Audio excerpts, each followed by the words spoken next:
start by introducing yourself and what you do, a general introduction. Okay. Hi, I'm Starr F and I am a transgender person. I dress like this over the weekends, but I try and get my gender fluidity into my daily life. Well, I don't try to. I look at it even if I don't try. So, yeah, I'm a style editor. I write about beauty and fashion.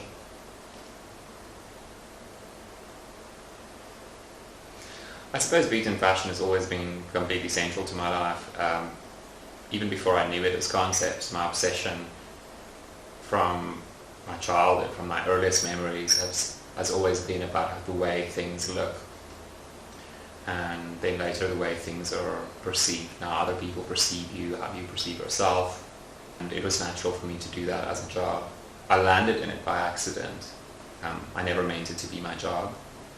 Doing something that has to do with appearances, how people think, well, rather how people perceive you to be. So being able to edit that and control that, how people see you, I suppose. So that's my job. I make people beautiful and make them look the way the public would want people to look. Kind of creating an ideal world. Do you think you're beautiful? No, I'm not beautiful. I know how to make myself look, create like the ideas of popular culture that people perceive to be beautiful. I've learned the tricks. I know how to stylize things to make it work for popular culture, basically. The American dream, an idealized world, a world where everything is very neat and very perfect and very clipped. My drag identity was probably always there, and I probably wouldn't even want to call it a drag identity because drag to me implies performance. And if people find it entertaining, of course I want people to get something from it, have a reaction to it. That's why I do this.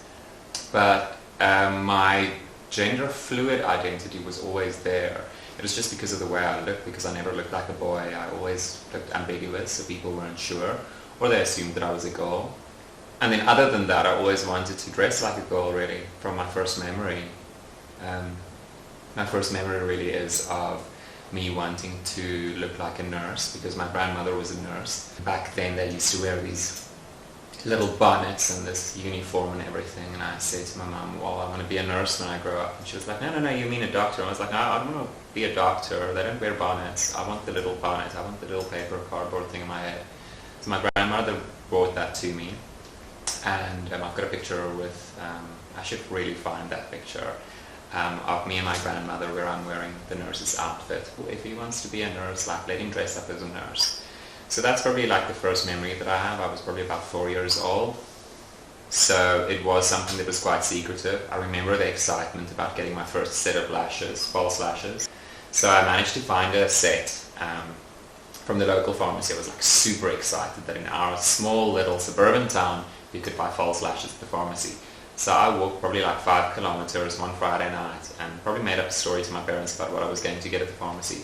And I went to buy my first set of false lashes, and I couldn't wait to get home to try this on in the bathroom, lock the bathroom door and put them on, and just loved it. And ever since then I've had this thing about lashes. But the lashes were just like symbolic of all the other things that I wanted to try. I've forgotten what the question was. What is the question? Drag identity. So the persona that I have in drag, which is probably something that I'm shedding, it's just been part of my evolution to discover myself, was very much built on like fierce women, and I've always gravitated towards caricatures because popular culture doesn't really, I think, take into consideration complexity or the nuances of people. And it's the way that I think that humans are. We don't have the time, our lives are so busy, and we want to be able to box things and label things. So you want to be able to see that it's a sinner or a saint. So yeah, really that's what I've gravitated towards, is creating stereotypes, but doing them beautifully. And making my drag persona was also a stereotype, like a buxom, bimbo, blonde, sassy and rich. She needed to look rich. I grew up really poor, so you usually want to get rid of, I think, what you're used to.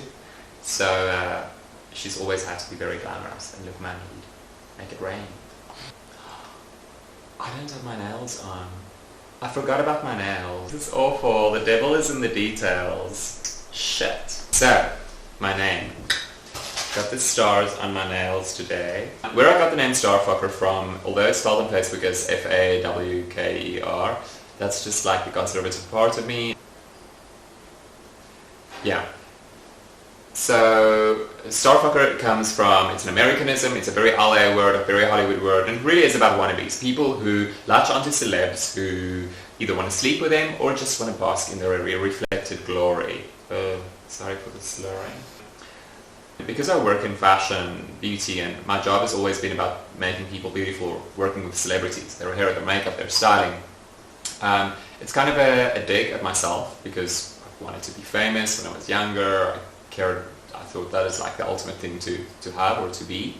And now I work around it, so I'm like a fringe figure in the world of celebrity and popular culture and entertainment and those kind of things. So that really is what my name is about. And yeah, I don't care about fame that much anymore. I know that everybody's people have the same needs. Like fame or getting attention on a massive level will never be enough, it seems. Needing that kind of affirmation from other people about their identity and who they are, and to feel okay about themselves, and it shouldn't be like that, not for anybody. You should be able to find that being okay and zen and everything in yourself. And I guess that's what most of our journeys are about. Well, at least that's my journey. I'm super excited and quite envious of people who feel that they know themselves completely. Like last year somebody said something and I knew it was aimed at me about people who don't know who they are or they're searching for an identity, and it was very hurtful. I felt quite offended by it, and I was like, why am I so offended about this, that somebody would say that I'm looking for an identity? And, well, it is the truth. We evolve all the time, and I'm happy and okay with it now that I'm still evolving, that I'm still peeling off the layers, trying to find out who I am. But I'm getting closer and closer and closer to my authentic self, and I really enjoy that. I like that. It was very comfortable to fit into roles where people expected you to be a certain way. You've fallen into a role that society has prescribed for you and gone like, okay, that's what I'm going to be. Not everybody appreciates it, but then people that you don't expect to applaud it are the people applauding it. And then other people who you would automatically have assumed would be okay with it are not necessarily okay with it. I'm enjoying being Starfucker, and however far she takes me, and wherever that goes next. I probably won't be with her for long anymore, probably go on to something else. But she's been very useful, and I love her for what she's brought into my life. Superpowers. Which superpower would I choose to have? In my dreams I always fly. That's been around like since I was a kid. It was more levitation rather than flying, and I wouldn't be able to fly very high. I knew I could go higher, but that would scare me because I'm afraid of heights. So I stay just high enough to steer clear of whatever is this negative force, this bad thing, evil demon, whatever it is that is chasing me. But I also enjoy the flying part. So I guess that is something that I would really like to experience, not just on an astral level, in my dream level, but in real life, everyday life. That would be really amazing. The ability to be invisible. I want to be invisible, I guess also for negative reasons. I wish I could say for positive reasons why I would want these certain superpowers, but as a teenager I really tried to be invisible in the way that I dressed, in the way that I conducted myself. I just didn't want people to take notice of me. And people would take notice of me, or to me it seemed generally negatively, because they couldn't tell whether I was a boy or a girl. They still can't some days. I would be right at the back of the class, kind of like making sure that I'm close to my desk and not get noticeable, and they'd be like, oh, the girl with the red hair. And of course everybody in the class would laugh, the teacher wouldn't know what it's about because he'd still be thinking I'm a girl. And then I'd have to answer the question, I have to try and make my voice really deep. And then now I'm starting to do drag, and now I do have a deep voice. Anyways, desperately wanted one when I was a teenager, and I have one when I don't necessarily need one anymore. It's a weird quirk of life that you get the things that you want sometimes just too late. Your timing isn't kind of always aligned with the universe. So yeah, to be invisible, probably just to play pranks on people, do naughty things, to be able to be in somebody else's world for one day. Experience what it's like, and I'd probably cause havoc. Love that.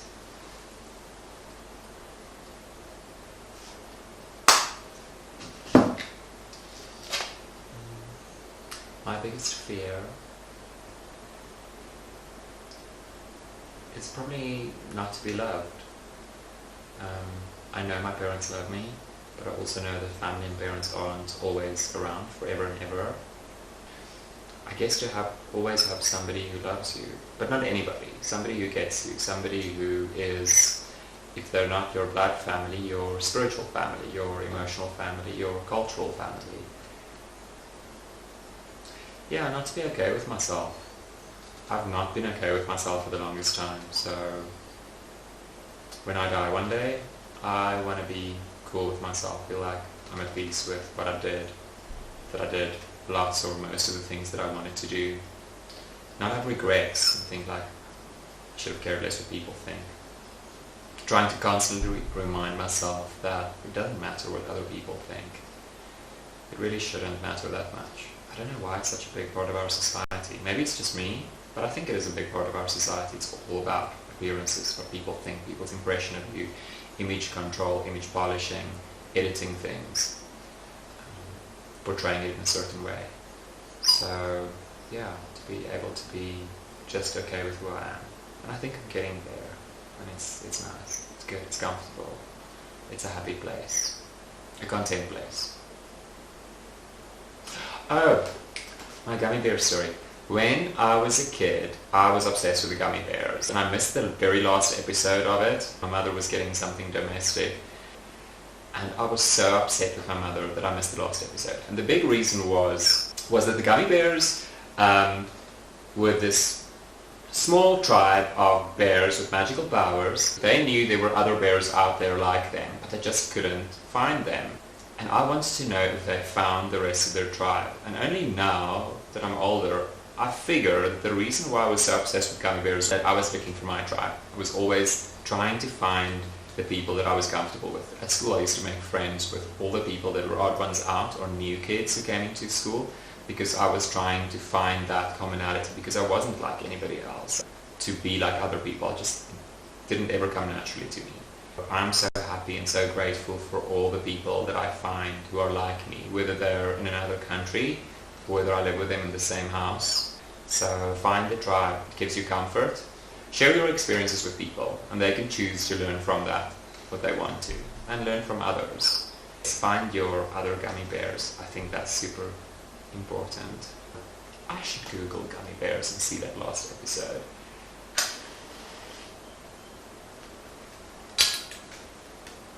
I should have brought my pink cigarettes, my pink and gold cigarettes.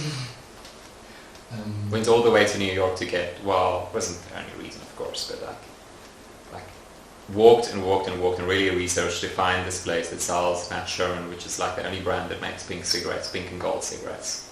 Saw it in a movie, in A Single Man, which is like, everybody should see the movie. It's a movie about loneliness.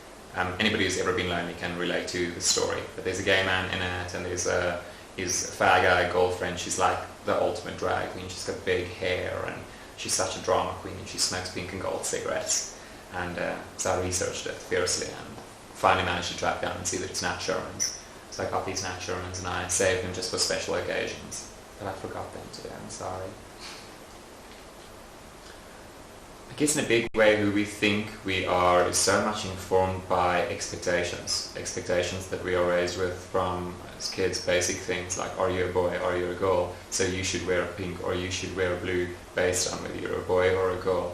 I mean, there are so many other factors that come into play. Are you black, are you white, are you straight, are you gay, all of these things that get built on top of it. And it's impossible for us not to be influenced by those things, because that is the structure and the societal framework within which we are raised. I think it's quite important to try and step back from that and go like, is it right for me?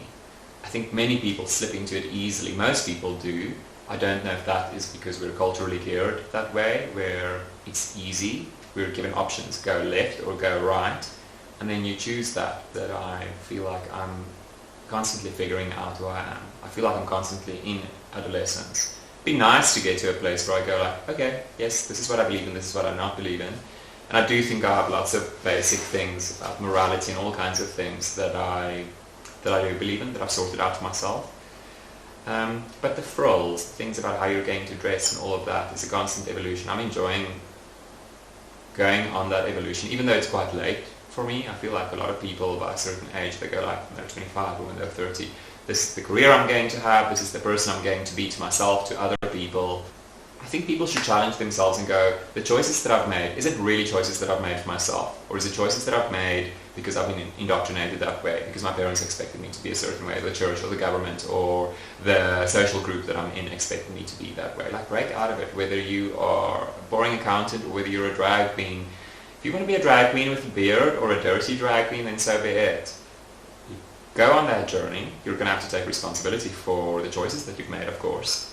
But be that and see where it takes you, because I think that is the excess is the path of enlightenment, is it? Keep your excess in check, as long as it doesn't hurt other people. Other people in a physical way, I think. You cannot be responsible for how your parents or society or your boss feels about the new way that you dress or that you think or that you choose to express yourself. You have to live your truth. And I'm just on my journey to live my truth. And I'm loving it.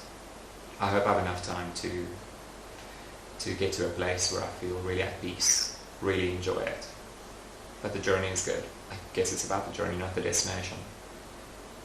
Reach over, church is out.